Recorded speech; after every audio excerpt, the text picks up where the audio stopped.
change of weather. They played in ice. In temperatures that hit the teens, the Horned Frogs had to fight through 3 turnovers and needed to cover a late onside kick to seal the win. But they do. And as a result, TCU finds themselves at 5-0 on the year and on the verge of being unanimously ranked in the top 10. Is it time to start talking BCS? TCU head coach Gary Patterson joins us now. Coach, congrats on another thrilling victory. How are you able to pull this one out? So close, too, on Saturday. Well, I tell you, we feel really lucky having gone to Virginia, Clemson, and then to Air Force, still at BYU. We had 4 really tough road games in our first 7.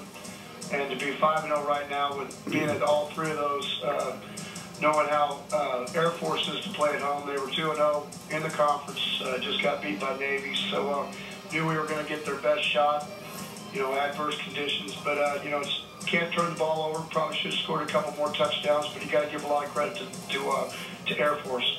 Let's talk about those adverse conditions. I mean, you guys are from Texas. You're not used to playing in ice and temperatures like that. How big of an adjustment was that for your club?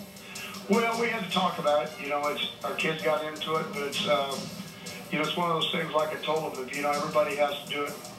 If you want to win championships, you've got to go and you've got to play the hand that people deal you. And the other night, it was, I think it ended up like 6-degree wind chill, and you had to go play. And as a general rule, most of our kids handled it very well.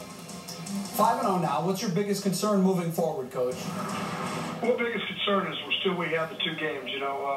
With Colorado State here at home, vastly improved football team. I had Utah down 17-3 in the 3rd quarter.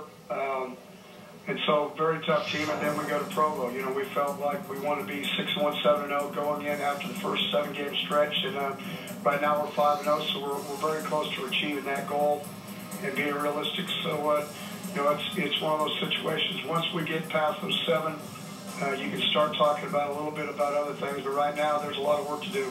12th in the AP, 8th in the coaches poll. Where should you be when the BCS poll comes out?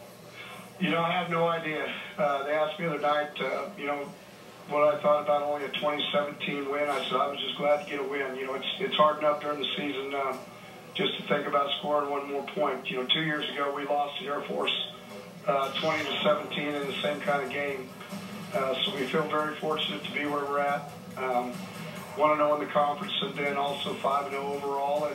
And I think what we'll do is, I'm not really as interested right now in the BCS poll right now as we start out, but if we can keep winning, how we climb, and really what the computers think about the strength of our conference.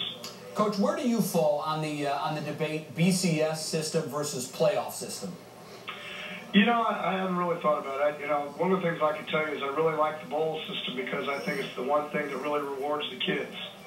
It gives them an opportunity to go somewhere and experience something that a lot of times a lot of these kids don't get a chance to do.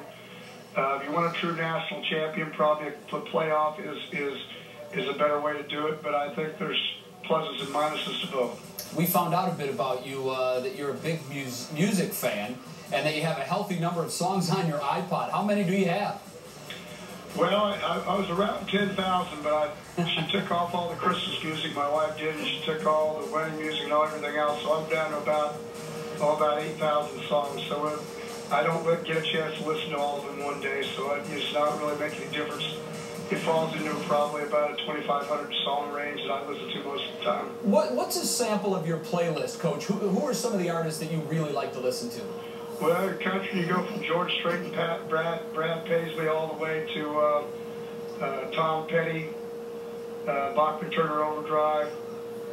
I'm an old rock and roll country fan, so every day it seems to be somebody new. All right, nice diverse musical taste there. How many songs do you think you have in common with your players if you were to cross-reference the iPods?